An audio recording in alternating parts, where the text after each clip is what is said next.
Hi everyone, welcome back to another video from Crazy Gamer.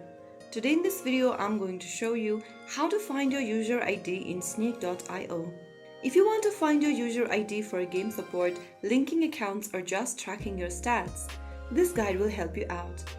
First of all, launch open snake.io game on your device and make sure that the game is updated to the latest version.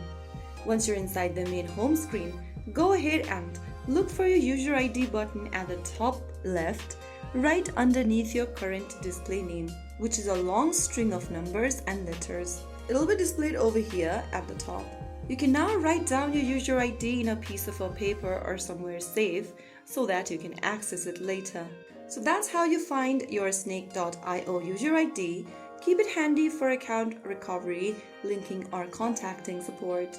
If you found the video helpful, don't forget to like, share and subscribe to the channel.